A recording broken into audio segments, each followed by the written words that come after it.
Hello दोस्तों, book for you में आपका फिर से स्वागत है। चलिए आगे बढ़ते हैं। विहान को अब सारा माजरा समझ में आ गया था।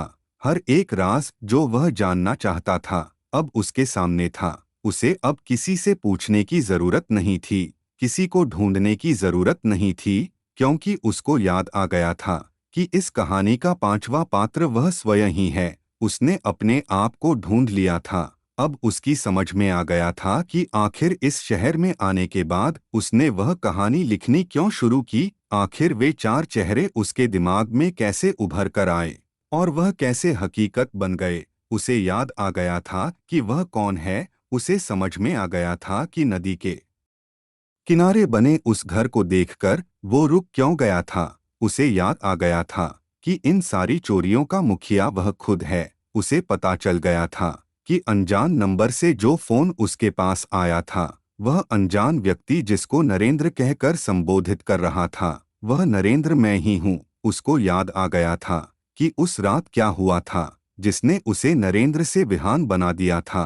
एक एक करके उस रात की सारी यादें उसके सामने साफ हो गई थीं। ये वही घर था जिसमें विहान ने या कहे नरेंद्र ने अपने चारों साथियों के साथ मिलकर हीरे चुराने की योजना बनाई थी। वह घर एक हीरा व्यापारी का था।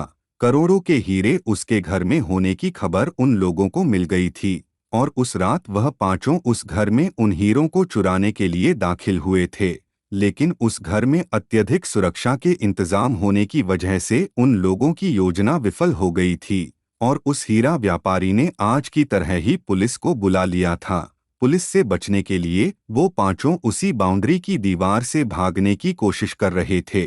विहान इसी तरह से उसी सड़क के दूसरी छोर की तरफ भागने की कोशिश कर रहा था और आज की ही तरह सामने से आती हुई कार ने उसको टक्कर मार दी थी। उस टक्कर से वह उछलकर सड़क पर बनी रेलिंग को पार करते हुए नीचे नदी में जा गिरा था। टक्कर इतनी जबरदस्त थी कि शायद वह बेहोश हो गया होगा और बहते हुए बहुत दूर किसी दूसरे शहर निकल गया होगा। विहान के शरीर से अभी भी पसीना बहता ही चला जा रहा था। भागते हुए चोर और पुलिस वाले आंखों से ओझल हो गए थे। विहान ने अपने आप को संभाला और अपने घर की तरफ रवाना हो गया। देर रात वह अपने घर पहुंचा। उसके सारे घर वाले अभी तक सोए नहीं थे क्योंकि वह अभी तक घर नहीं आया था। विहान ये भी बताकर नहीं गया था कि वह कहाँ जा रहा है। उसके घर में घुसते ही उसकी माँ दौड़ी हुई आई और उसको पकड़कर पूछने लगी, कहाँ चले गए थे बिना बताए? हम लोग कितना परेशान हो रहे थे। लेकिन विहान कोई जवाब नहीं दे रहा था।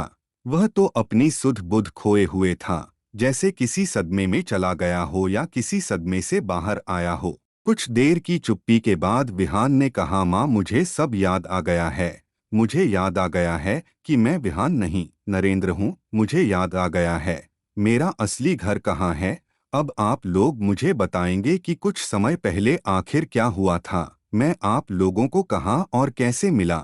मुझे एक कार ने टक्कर मारी थी, वहां तक तो मुझे याद है, लेकिन उसके बाद क्या हुआ मुझे कुछ भी याद नहीं। कृपा करके मुझे बताइए आखिर क्या हुआ था।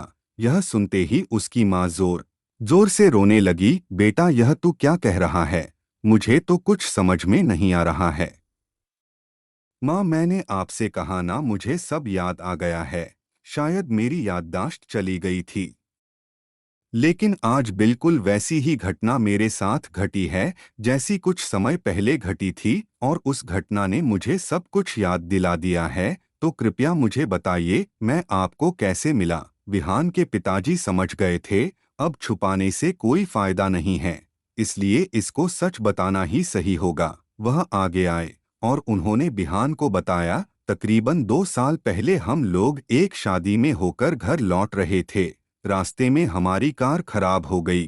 रात काफी हो चुकी थी और उस सुनसान सड़क पर कोई दिखाई भी नहीं दे रहा था। हम लोगों ने अपनी कार वहीं पर खड़ी कर दी। वहां से हमारा घर करीब 3-4 किलोमीटर होगा। हमने सोचा क्यों ना पैदल ही चल दिया जाए। सुबह आकर इसको देख लूंगा और फिर हम सड़क के किनारे किनारे पैदल ही चल दिए। कुछ दूर चलने के बाद जब हम पुल पर पहुंचे तो हमने पुल के नीचे देखा कि कोई आदमी किनारे पर पड़ा है। चांद की रोशनी में बहुत हल्का सा दिखाई दे रहा था।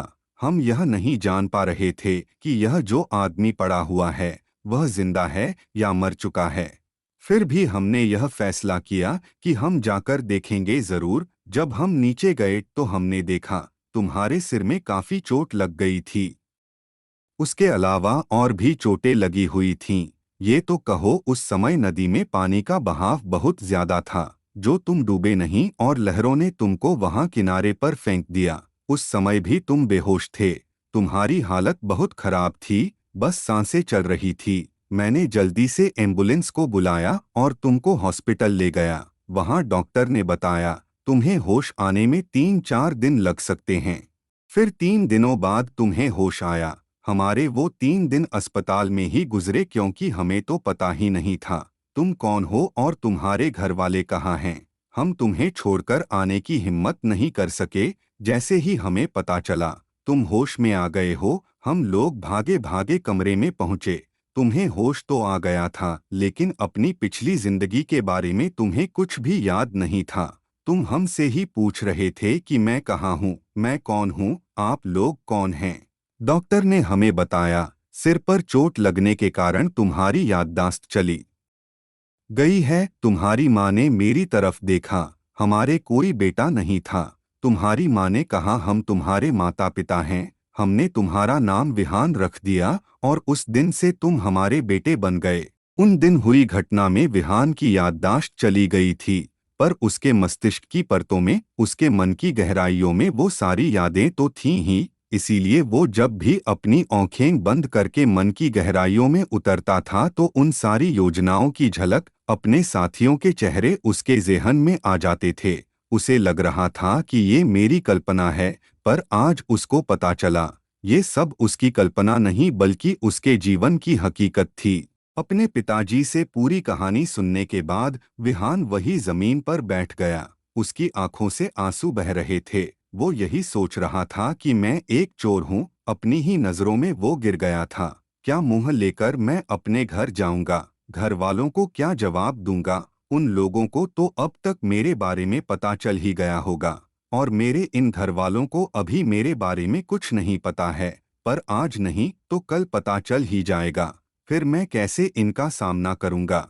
माँ ने आगे बढ़कर उसे उठाया और बोली चल बेटा खाना खा ले, तुझे भूख लगी होगी। माँ ने बहुत प्यार से खाना खिलाया। उसके बाद विहान अपने कमरे में सोने चला गया। आज भी दूर दूर तक नींद का पता नहीं था। वो अपने आप को माफ नहीं कर पा रहा था। उसका चित्त बहुत ही अशांत था। उसके जीवन में एक दिन अचानक हुई उस घटना ने उसका जीवन ही बदल दिया था। उसने मन ही मन एक फैसला ले लिया था। अगली सुबह तड़के ही किसी को बताए बिना विहान घर से निकल गया। इस बार किसी राज का पता लगाने के लिए नहीं, बल्कि अपने किए का प्रायश्चित करने के लिए, ईश्वर से अपने किए की क्षमा मांगने के लिए। दोस्तों, ये कहानी यहीं समाप्त होती है। अगर कहानी अच्छी लगी हो तो कृपया वीडियो को लाइक करें और चैनल को सब्सक्राइब करें। मिलते हैं अगली कहानी में। धन्यवाद।